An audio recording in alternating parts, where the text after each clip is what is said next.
صاحب رن کرتے ہیں.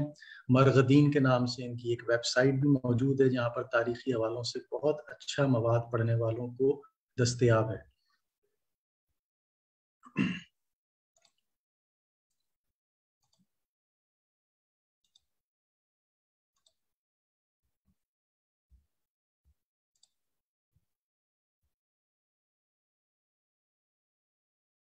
خرم صاحب کو میں نے انوائٹ کر لیا ہے اور جلد ہی وہ ہمارے ساتھ موجود ہوں گے اور پھر بزبان مصنف ہم اس کتاب کے بارے میں ان سے پوچھیں گے.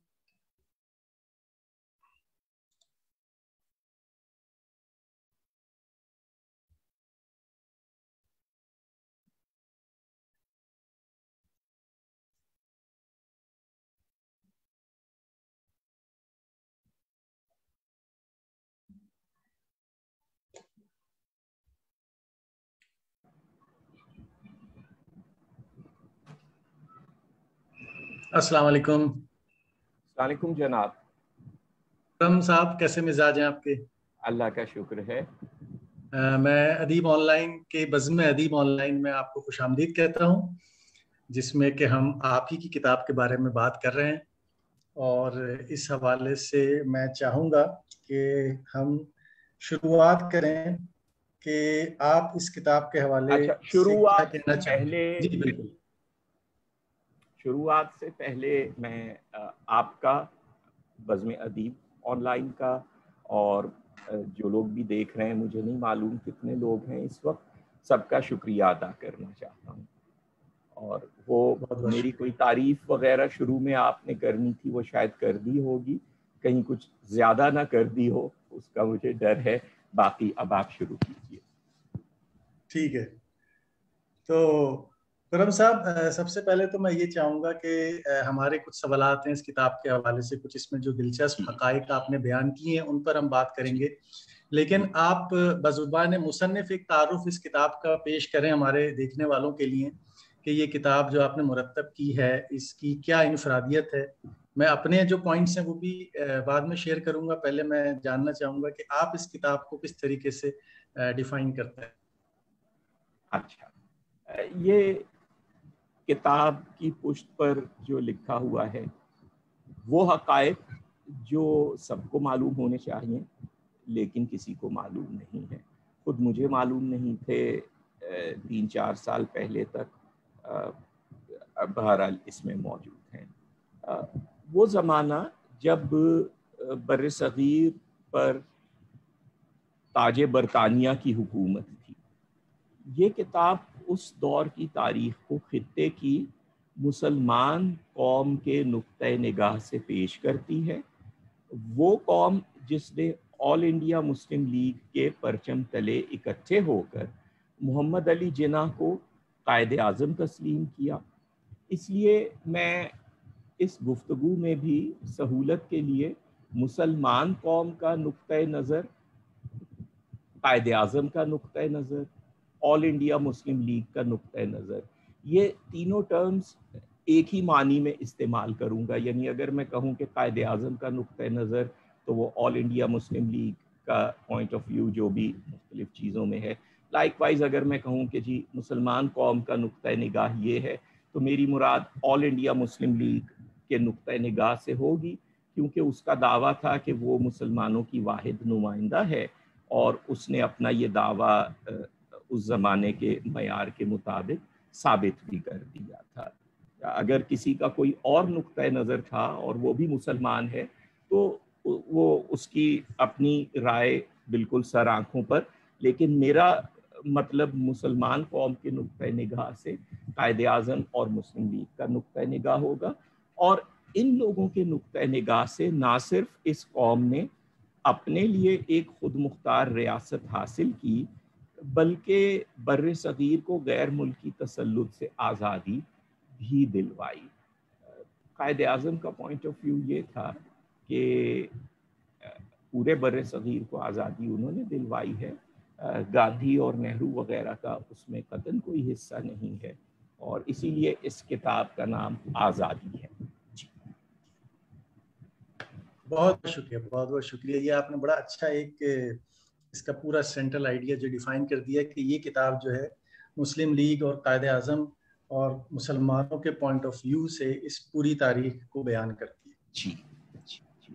تو اس کا اچھا ایک اور چیز جو مجھے ایک پوائنٹ ذہن میں آیا تھا کچھ دنوں پہلے، کچھ حضرات سے بات ہو رہی تھی اسی حوالے سے، تو میں نے ان کو یہی کہا کہ تاریخ کا جو معاملہ ہے کہ وہ ایک بہت بڑے پزل کی طرح ہوتا ہے. مطلب کوئی چھوٹی موٹی، ظاہر ہے اب 100 سال کی اگر آپ بات کریں یا 150 سال کی، تو ایک بہت بڑے پزل کی طرح ہوتا ہے جس کو کہ پورے مطلب ایک بڑے نقطۂ نظر سے دیکھنا ضروری ہے. اگر آپ اس کو بہت مائکرو لیول پہ صرف چند واقعات کی بنا پر کوئی نتیجہ اخذ کرتے ہیں تو شاید وہ اس حد تک تو درست ہو، لیکن وہ بڑے تناظر میں شاید وہ اتنا فٹ نہ بیٹھتا ہو یا وہ آپ کو صحیح پکچر نہ دکھاتا ہو.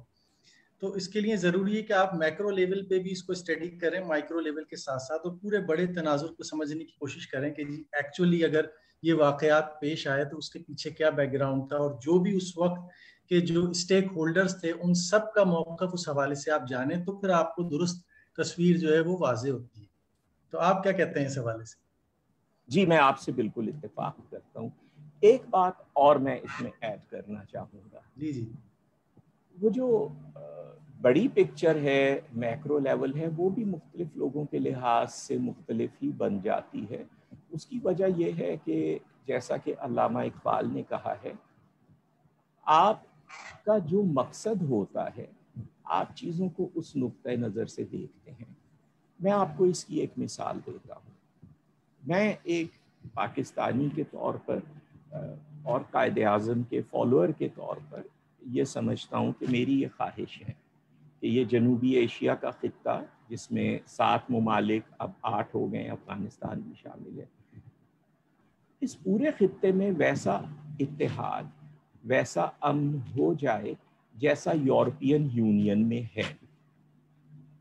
اور سارک کا چارٹر جو ہے یہ اتنا ہی مؤثر ہو جائے جس طرح یورپین یونین کا کانسٹیٹیوشن ہے. یہ میرا مقصد ہے، یہ میری خواہش ہے. اب سارک کے چارٹر میں کیا لکھا ہے؟ کیا وہاں یہ لکھا ہے کہ اگر پاکستان اور بنگلہ دیش بھی انڈیا میں شامل رہتے تو بڑا اچھا ہوتا، چونکہ یہ الگ ہوئے ہیں اس لیے بڑی پرابلمز ہوئی ہیں، لیکن بہرحال اب کسی طرح آگے چلو؟ یہ تو نہیں لکھا نا وہاں. وہاں تو لکھا ہوا یہ ہے کہ ہمیں اس خطے کی خوشحالی کے لیے اس خطے میں موجود تمام ریاستوں کی سوورینٹی، ان کی خود مختاری، ان کی داخلی خود مختاری کو تسلیم کرنا ہے.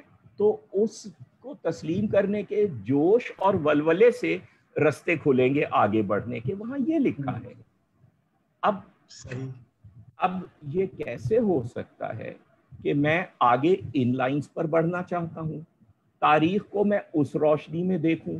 یہ تو نہیں ہو سکتا. اس لیے جو لوگ تاریخ کو اس روشنی میں دیکھ رہے ہیں کہ اگر یہ ممالک ہندوستان سے، بھارت سے نہ نکلتے تو بہتر ہوتا، خطہ زیادہ خوشحال ہوتا، وہ اس خطے کی خوشحالی نہیں چاہتے ہیں. کیونکہ 8 ممالک کا اس بارے میں اتفاق رائے ہے کہ اس خطے کی خوشحالی ان لائنز پر سوچنے سے آگے بڑھے گی. اگر ہمیں ان لائنز پر آگے بڑھنا ہے تو ماضی کو پھر اس لائن میں دیکھنا پڑے گا کہ جی یہ بہت اچھا ہوا، اس کی وجہ سے ترقی کے رستے نکلے کہ یہ الگ ہوئے ہم بھارت سے. تو یہ بات ہے. تو مقصد کیا ہے آپ کا؟ آپ کو تاریخ کا میکرو لیول بھی اسی لائن میں نظر آئے گا.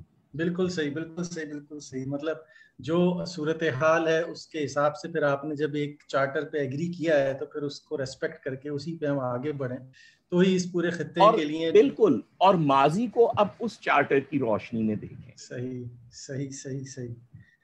یہ نہیں ہو سکتا کہ جانا آپ نے لاہور ہے، کھڑے آپ اس پلیٹ فارم پر ہیں جہاں سے گاڑی ڈاؤن کی جاتی ہے. ٹھیک ہے، بالکل بالکل صحیح فرمایا آپ نے. اچھا، کتاب کا جو ترتیب ہے اس پر پھر میں آنا چاہوں گا کہ یہ جو شروعات ہوتی ہے، جو پہلا آپ کے کتاب کا آغاز ہے، اس کا پہلے چیپٹر کا جو ٹائٹل ہے وہ ہے نفرت کا آغاز، ایسے ہی ہے. اور اس میں سر سید احمد خان اور مولانا الطاف حسین ہادی کے حوالے سے آپ نے کچھ باتیں کی ہیں. تو وہ آپ سر سید کا کردار کس نظر سے دیکھتے ہیں اور اس کتاب میں آپ نے اس کو کیسے ڈیفائن کیا؟ تھوڑا سا اس پر آپ روشنی ڈالیں. Thank you.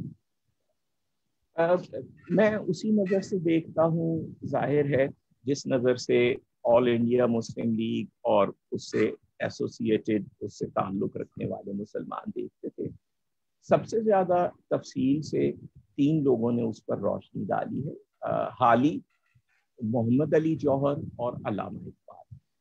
اچھا، اس میں میرے لحاظ سے سب سے اہم بات یہ ہے کہ سر سید نے پوائنٹ آؤٹ کیا کہ کس وجہ سے مسلمانوں اور ہندوؤں کے درمیان دشمنی بڑھ رہی ہے. یہ دونوں قومیں بڑے پیار محبت سے ایک ساتھ اس لیے رہتی تھیں کہ دونوں کو معلوم تھا کہ ہمارے کلچر الگ ہیں، ہم الگ الگ قوم ہیں. اگر ایک ہندو کسی مسلمان کے گھر جاتا تھا تو مسلمان کی طرف سے سب سے بڑی رسپیکٹ اس ہندو کو اس طرح شو کی جاتی تھی کہ اس کے سامنے کھانے کی کوئی ایسی چیز پیش نہ کی جائے جسے اس گھر کے کسی شخص نے ہاتھ لگایا ہے. تو یہ اس کی رسپیکٹ ہوتی تھی. ایک واقعہ اس زمانے میں کسی ٹیکسٹ بک وغیرہ میں بھی اس قسم کا لکھا تھا. تو وہ ایک دوسرے کی اس طرح سے رسپیکٹ کرتے تھے کہ ایک دوسرے کو الگ قوم تسلیم کرتے تھے، کیونکہ دونوں چاہتے یہ تھے، خاص طور پر ہندو یہ چاہتے تھے. اور جب تک یہ تھا اس وقت تک دونوں مل کر کام بھی کرتے تھے.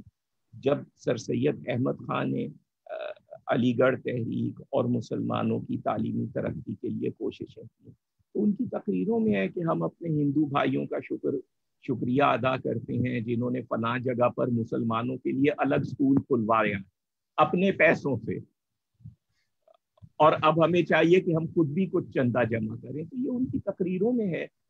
علی گڑھ کالج کے ٹرسٹیز میں سر سید کے ہندو دوست شامل تھے.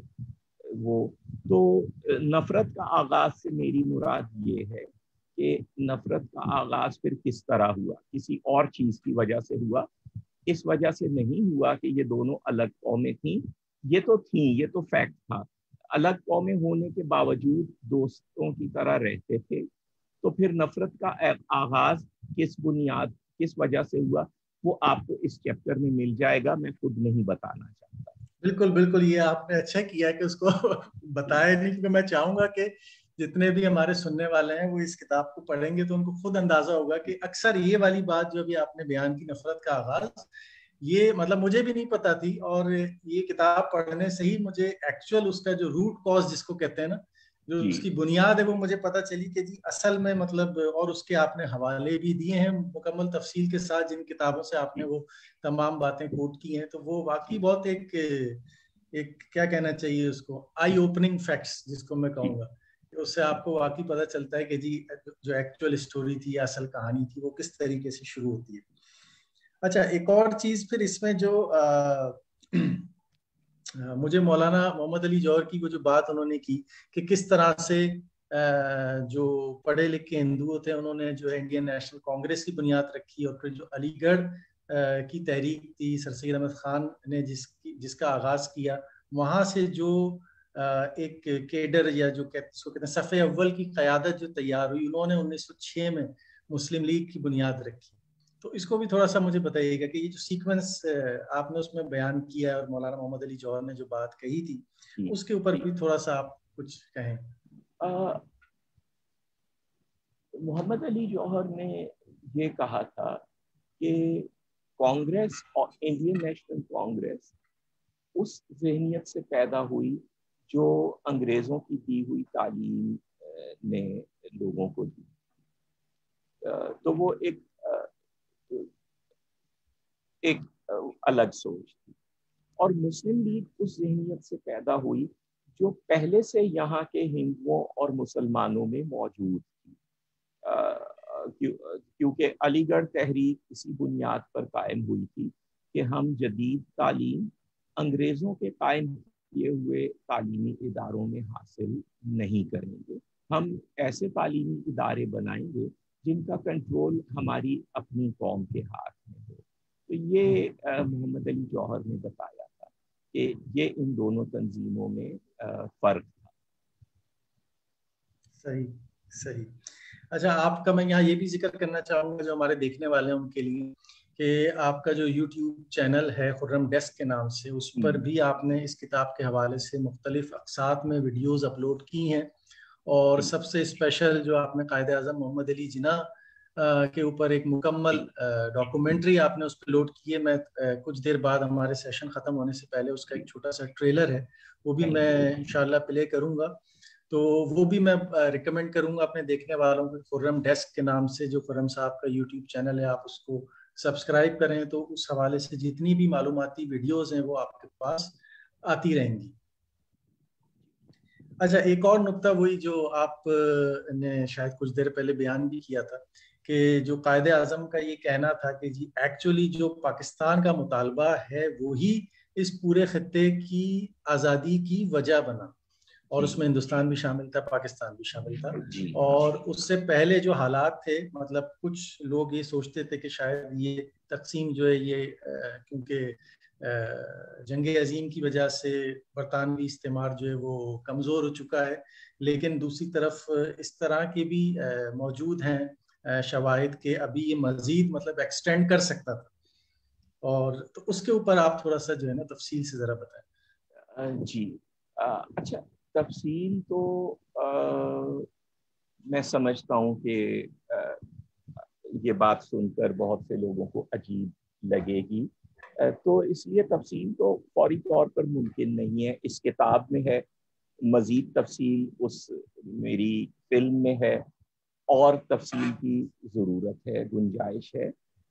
پہلے ہمارا مسئلہ یہ ہے، بہت بڑا مسئلہ، کہ آج تک کوئی آپ سمجھیں کہ 1953-54 کے بعد سے آج تک یہ بات ہی سامنے نہیں آئی ہے کہ قائد اعظم نے کیا کہا تھا کہ بر صغیر کو آزادی کیسے ملی. کسی کو معلوم نہیں. اسٹینلے والفرڈ کی کتاب میں نہیں ہے، عائشہ جلال کی کتاب میں نہیں ہے، کسی کتاب میں نہیں ہے، حالانکہ اس زمانے کے اخبارات میں ہے. قائد اعظم کی تقریروں کے جتنے بھی کلیکشن چھپتے ہیں ان سب میں موجود ہے، لیکن کسی کتاب میں نہیں ہے، اس لیے ہمارے سامنے نہیں ہے. اچھا، ہمیں یہ بھی معلوم نہیں ہے کہ جب انگریزوں نے اعلان کیا تھا کہ ہم جا رہے ہیں، 1 سال میں جا رہے ہیں، ٹائم لائن دے کر، تو اس وقت ان کے پرائم منسٹر نے پارلیمنٹ میں کوئی وجہ بتائی ہوگی کہ کیوں جا رہے ہیں. تو برطانوی پرائم منسٹر نے برطانوی پارلیمنٹ میں یہ اعلان کرتے ہوئے کیا وجہ بتائی؟ آپ آزما کر دیکھ لیجئے کہ آج آپ برطانیہ کے لیڈرز سے، پولیٹیشین سے، ان کے بڑے بڑے پروفیسروں سے پوچھیں، انہیں نہیں معلوم.